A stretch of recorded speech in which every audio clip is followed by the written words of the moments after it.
Hello girls, happy morning to all. So today we are going to learn and discuss Unit 3 Drama Pack. Topic is Lady Macbeth Soliloquy, Act 1, Scene 5. In the previous classes I have explained about art drama, William Shakespeare's life and work we were discussed in the first class. In the second class, we all have seen overall summary of Macbeth. Okay, today we are going to see exact topic, that is Lady Macbeth Soliloquy, Act 1, Scene 5, written by William Shakespeare. First of all, we are going to see once again about the writer, that is William Shakespeare, dramatist. Shakespeare began his playwriting career by adapting the forms of already successful plays, considered to be one of the greatest writers in the English language and the world's preeminent dramatist and the world famous greatest efficient excellent dramatist. William Shakespeare has written approximately 38 plays. Exactly 38 plays he has written. Macbeth is Shakespeare's shortest and probably darkest play. Shakespeare written Macbeth is full of tragedy. Actually, the full name of the Macbeth is, full title of the Macbeth is Tragedy of Macbeth. It is the shortest tragedy play and maybe it is darkest play. Why here may be used to a darkest play is maximum of the Shakespeare's plays were took in the darkest play. So now let me see in Lady Macbeth Soliloquy, Act 1, Scene 5, what is the concept? What exact theme? Actually, this was taken from Macbeth. Okay, Lady Macbeth comes on the stage reading a letter in which her husband tells how his encounter with the three witches. So, in this letter, Macbeth tells his meeting of three witches. Since he was convinced about the fulfillment of the prophecies of the witches, he writes to her that she may be glad at the rising position that has been promised to her as the future queen. Actually, Macbeth promised her wife, you are going to become a future queen. So that prophecy is going to be fulfilled. Lady Macbeth finds the character of her husband to be the only obstacle to her misdeeds. So Lady Macbeth finds the character, her husband to be the only obstacle to her misdeed. Okay, he only going to misdeed her wife. Okay, even she finds that. Lady Macbeth also finds that. Yes, she murmurs that she knows Macbeth is quite ambitious. So she knows that Macbeth is quite ambitious. That means he was some motivator, eagerness she had. But still she is afraid that he is too full of the milk of human kindness. That means he had to show that he was a full care and compromise, having a pity for others. Okay, to take ambitious steps on make to himself king. So he to just take a forceful step to make himself a king. Now Macbeth arrives and they both discuss the king's visit when Macbeth tells his wife that the king intends to depart only the next day. Okay, here Macbeth tells his wife that the king intends to, okay, intends to hold, to depart only the next day. Only he just going to leave the next day. Lady Macbeth assures him that Duncan would never see tomorrow. This is the overall concept of the Act 1, Scene 5, Lady Macbeth Soliloquy. So, first of all, we are going to see here what is soliloquy. Okay, soliloquy is a literary device used in drama when a character wants to speak to him or herself. Soliloquy is a literary device used in a drama when a character wants to speak himself or herself is called a soliloquy. The main purpose of soliloquy is to express the feelings, inner thoughts, personality and mindset of the character. So the main purpose, the main reason of using a soliloquy to express the feelings, inner thoughts, personalities and mindset of the characters.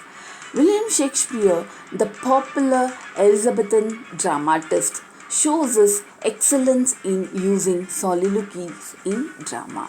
So William Shakespeare, the popular Elizabethan dramatist, because he belongs to Elizabethan age, so he shows his excellence in using soliloquy in drama. One of his major tragedies, Macbeth, is the example for using effective soliloquies. Okay, one of the major tragedies, Macbeth, is the best example for effective soliloquy. Actually, probably in Macbeth, Shakespeare used 7 soliloquies.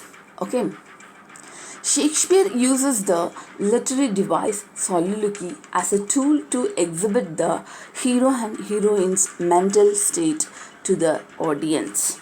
Okay, so here Shakespeare uses the literary device soliloquy as a tool to exhibit, to explain, to express the hero and hero's mental state to the audience. There is also a little confusion between soliloquy and monologue among the readers. Actually, soliloquy is different from monologue. A monologue is a speech given by character in the presence of other character. Okay, where the soliloquy is spoken, made by a character in absence of other characters. So this is the difference between monologue and soliloquy. I think you understand what is soliloquy also. So now we are going to see the main characters. Actually, in this act, Macbeth, Lady Macbeth, servant, only these 3 characters are important. So here I explain briefly about Lady Macbeth character, how she is. Her characters was divided into three stages as overview. Okay, so first of all, the 3 stages of Lady Macbeth overview. Before Duncan's murder, in the midst of Macbeth's further action, her solitary state prior to death. So let me see one by one. Stage 1. Glance thou art and cavalier, and shall be what thou art promised. It was Act 1. It was taken from Act 1, Scene 5, 15th to 16th line. Actually, in this line, what her husband promised to her, glance the heart and covered, and shall be what thou art promised.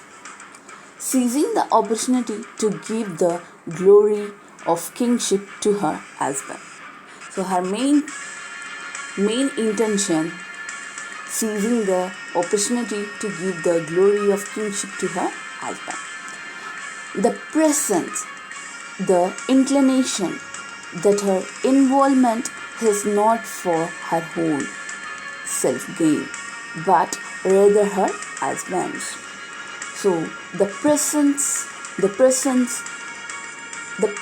this presence, the inclination that her involvement is not for her own self-gain, rather her husband. It's not her own, rather her husband.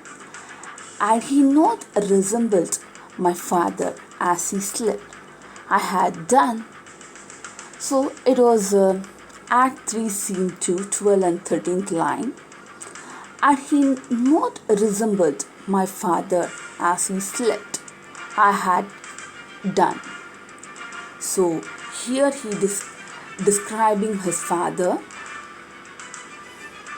Duncan threat desired to replace him with Macbeth.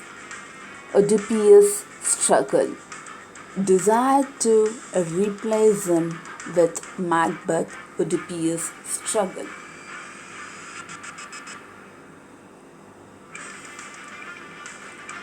Lady Macbeth, very devoted to her husband and also very dependent to him. She is very devoted to her husband and she is very dependent to him. She takes his leadership and assumes the demonic cruelty to keep her. She takes the leadership and assumes that, and she understands that demonic cruelty to keep her husband away him. Pity and kindness. Now she decided to keep away her husband because now she was full cruel. Her body, her thoughts, top to bottom, was filled with cruelty. Actually, the cruelty not there, not her inner nature. Her cruelty is not her inner nature. She assumes it to back the situation, to tackle the situation. For that reason, she has changed herself as a full cruelty. What does this says about her feminine qualities? So here in the first stage, it says about the feminine qualities. Stage 2. Disassociation. Struck with the guilt, anxiety and immobility or involvement significantly decreases. Lady Macbeth had to suppress her morality. It is understandable that she doesn't fact possess it. So here she struck with guilt, anxiety and immobility. Her involvement significantly decreases because she felt as a guilt because she did a sin. She killed the king Duncan. So she felt and realized that. So she became her guilt and anxiety and immobility. Her involvement was significantly decreased. Lady Macbeth had to suppress her morality.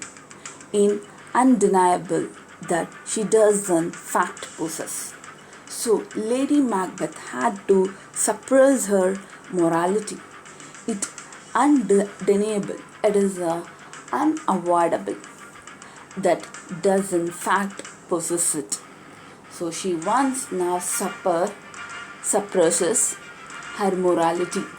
Okay, had to suffer because it is unavoidable that she does in the fact possess it. So what she did, so now she is facing the suppress.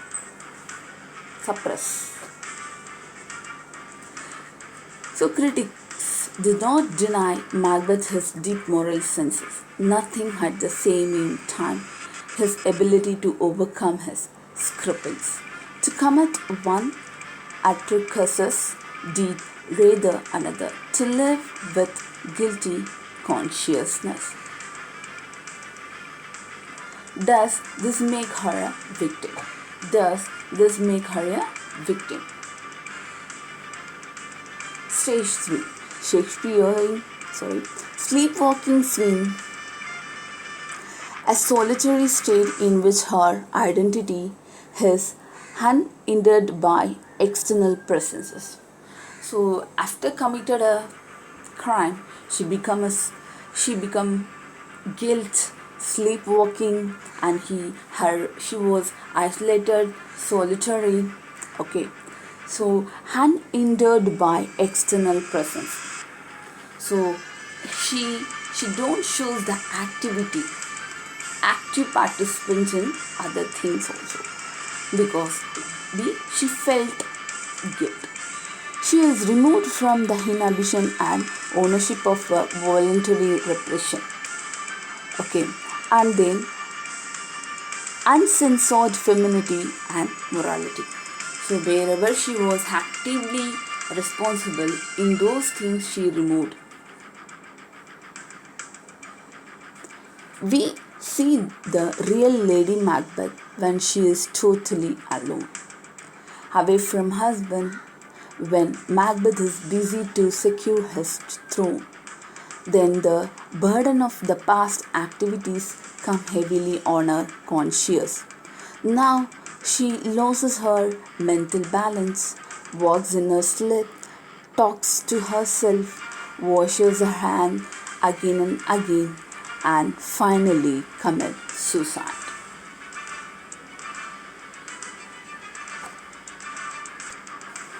So finally she committed suicide herself because her past activities comes heavily on her mind.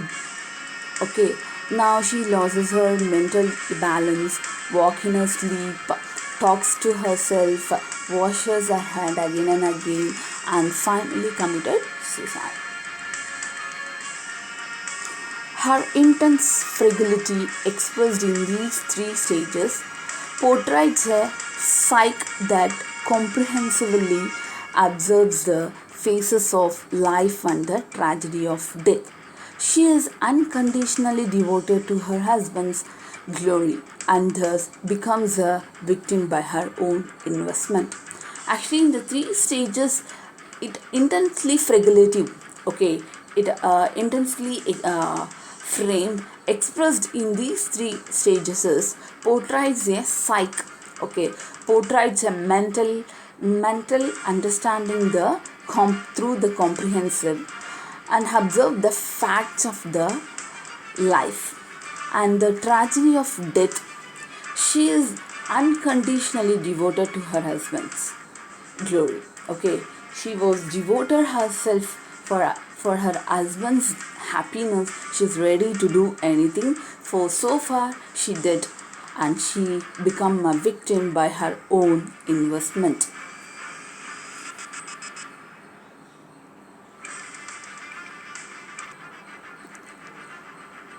Okay, now Lady Macbeth enters and reading a letter.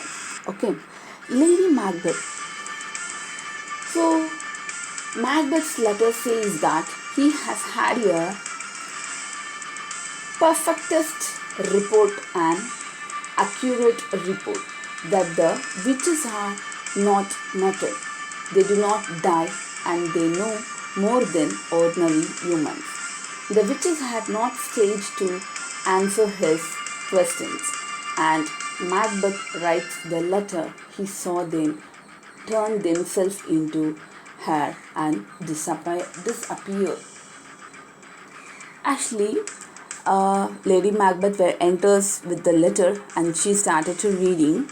The witches met me on the day of my victory in battle, and I have since learned that they have supernatural knowledge. When tried desperately to question them further, they vanished into the air. While I stood spellbound, messengers from the king arrived and greeted me as the Thane of Kevada, which is precisely how the weird sisters, that means the three witches, had saluted me before calling me the future king. I thought I should tell you this news, my dearest partner in greatness, so that you could rejoice along with me about the greatness that is promised to us. Keep it secret and farewell. Actually, Macbeth's letter continues by describing his wonder, that means her surprises, when the word weird sisters, that means here it is three witches had disappeared. Okay, the letter described the messenger from King Duncan coming and calling Macbeth by the title Thane of Kevada. Macbeth says one of the witches' prophecies had already come true. He says the witches said he would become king and he is writing his wife. Okay, and then his partner of greatness. So she will not miss the joy of the greatness promised to her. That is, that she will be queen. Macbeth tells her keep the news close to her heart, keep it secret. Then he writes the farewell goodbye.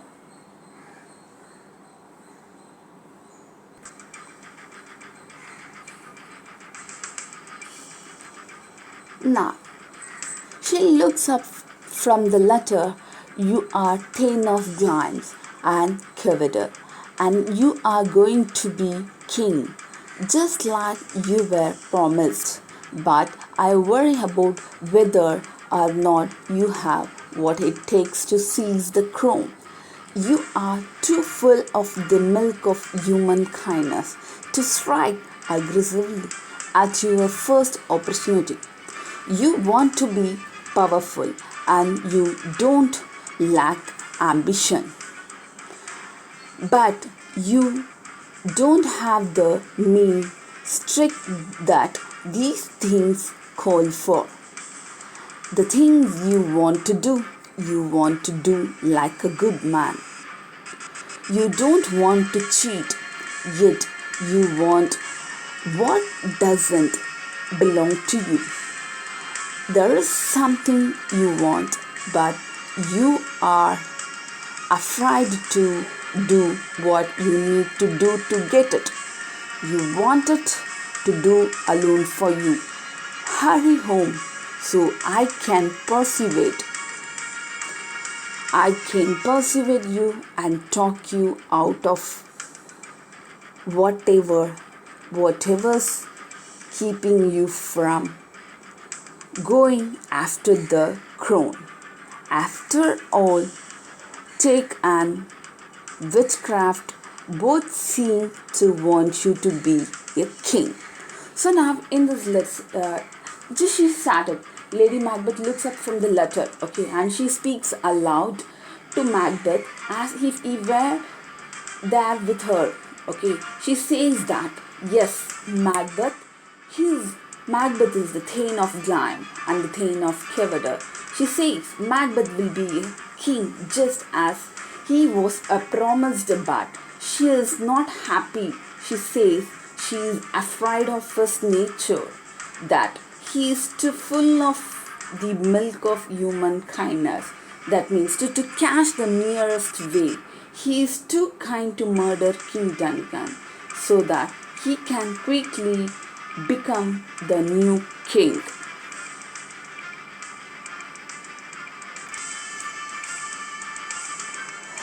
Lady Macbeth continued to speak to herself and her absent of husband. She says he wants to be great, but he does not want to do what is necessary to be great. He has ambition, but is not mean enough to go after what he wants. She says Macbeth greatly wants something, but he wants to get them fairly. He does not want to play false, cheat, but he wants more than he can get without cheating. So she's believing that he is capable to be a king, but whatever he wants to get in the straight way, not in the false play, not in the wants to cheat to get the other thing, not like that, but he wants to more than he can get without cheating.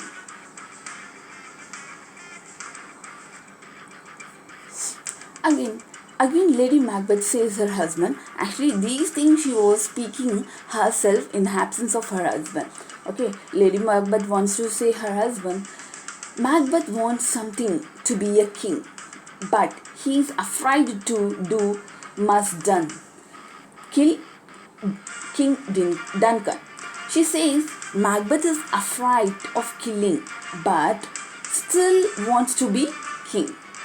So Lady Macbeth tells her absent husband to hurry home to her so she can pour her spirit in his ear, talk into killing Duncan. She wants to talk him into killing Duncan. She says she wants to be brave and use her tongue to talk to him and make him try to get the golden round, the king's crown, that is. She says that she stated fate and the metaphysical. It's a supernatural what Macbeth to be a king.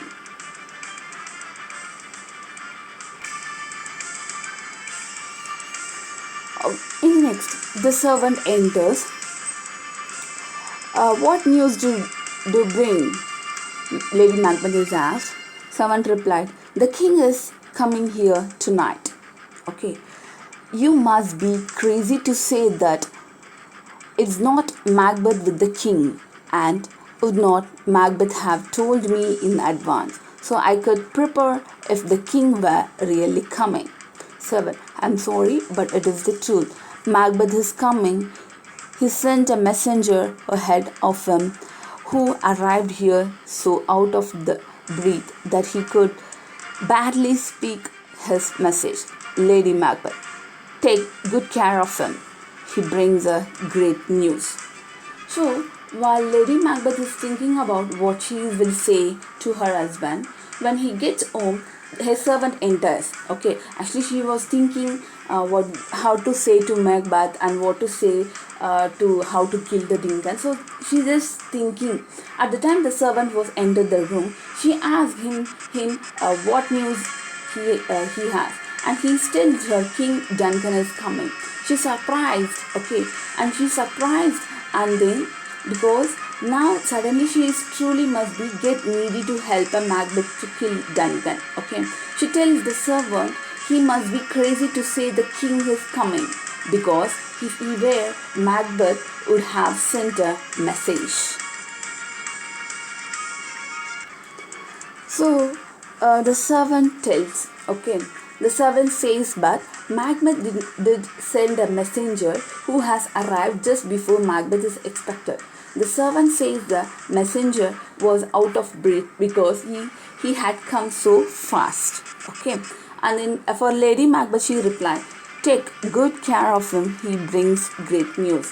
Lady Macbeth tells the servant to go and take care of the messenger because he has brought a good news, because the King Duncan is coming. The King Duncan is coming is the greatest news for her because she is actually waiting for the opportunity. Okay, so she replied to the servant to take care of the messenger because he brought the good news for us.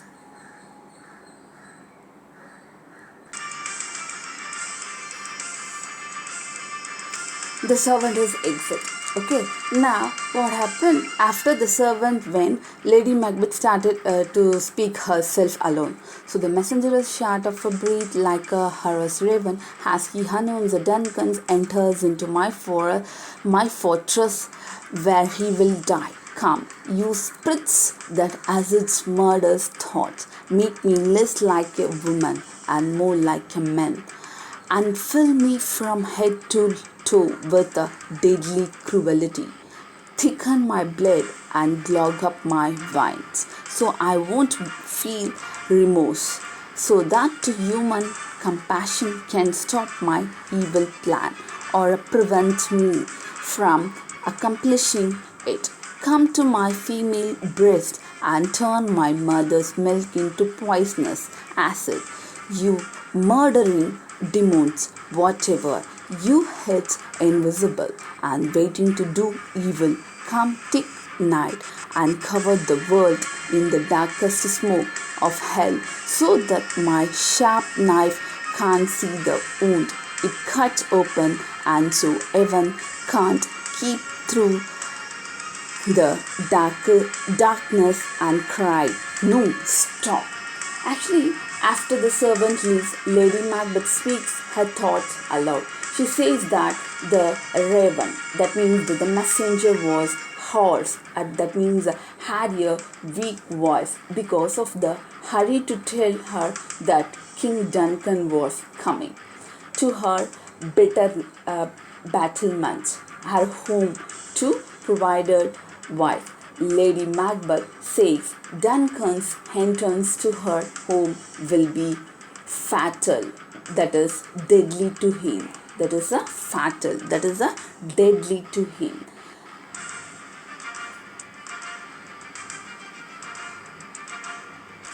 Here I want to tell that important point, that is Lady Macbeth use of the word battlement here. Okay, maybe remind the audience of her husband fighting on battlefields. After such battles, ravens made terrible sound above the silence of dead bodies. Okay, ravens were seen as symbol of death. Ravens were seen as a symbol of death. Lady Macbeth sees her home as being like a battlefield. It will be the place where Duncan will die.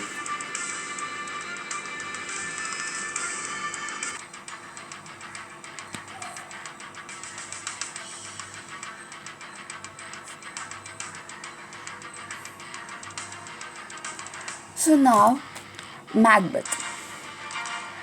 Great Thane of Glamis, worthy Thane of Cavador, you will some be greater than both those titles. Once you become king, your letter has transported me from the present moment, when who knows what will happen, and has made me feel like the future is already here. Macbeth, my dearest love, Duncan is coming here tonight. Macbeth again, he plans to live tomorrow. Lady Macbeth, the day will never come. Your face betrayed strange feelings, my lord, and people will be able to read it like a book in order to deceive them. You must appear the way they expect you to look. Great, the king with a welcoming expression in your eyes, your hands, and your words. You should look like an innocent flower, but be like the snake that hides underneath the flower. The king is coming and he is get to be taken care of. Let me handle tonight's preparations because tonight will change every night and day for the rest of our lives. So, Lady Macbeth calls her to the spirit of evil to annex her, make her less of a caring woman, and fill her from the top of her head to her toes with cruelty, the ability to do very bad things. She has the spirit to make her blood thick so no goodness can enter her. Make her feel sorry you for Duncan and stop her from completing her plan. She wants to help kill Duncan so her husband can become king. Actually, Lady Macbeth has the spirit to come out from where they hide when they wait to do evil. She wants them to turn the milk from her breast into sour poison.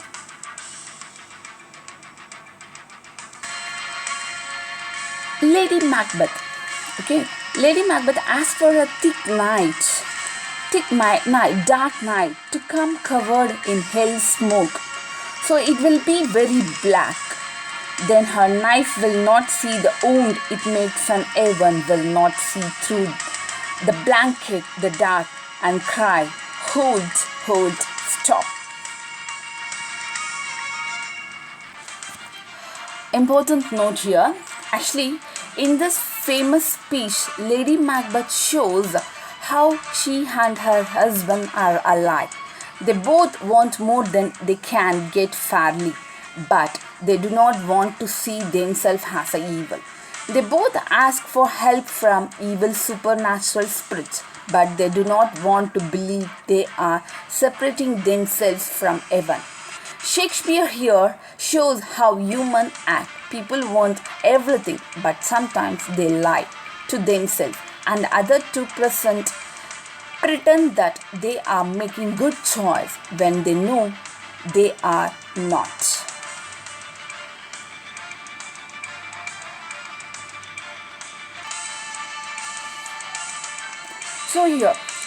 So Macbeth comes and Lady Macbeth greets him by his titles. She calls him Great Grimes, worthy Coverdor. Then she continues saying he will have a greater title than Thane of Grimes or Thane of Coverdor when he gets the title of king.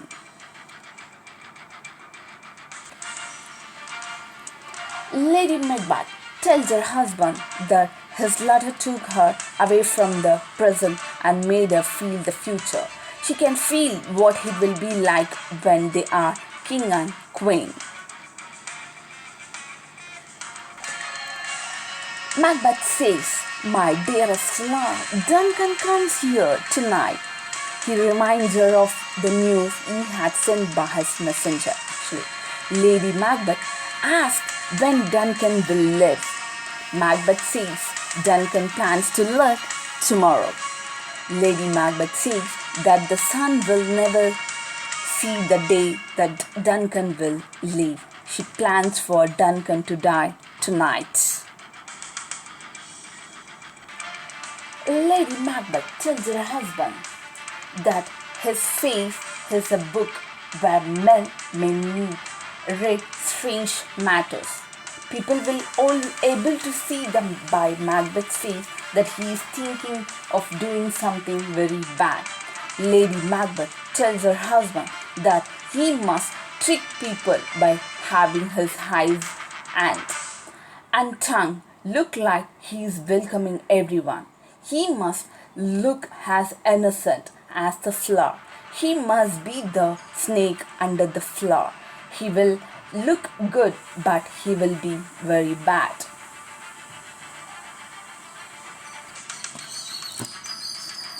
Lady Macbeth tells her husband that they must get ready for King Duncan. She tells Macbeth to let her take care of this great business that will change all their nights and days to come and give them mustered down. By the end of the night, Duncan will be dead and they will be ready to become king and queen.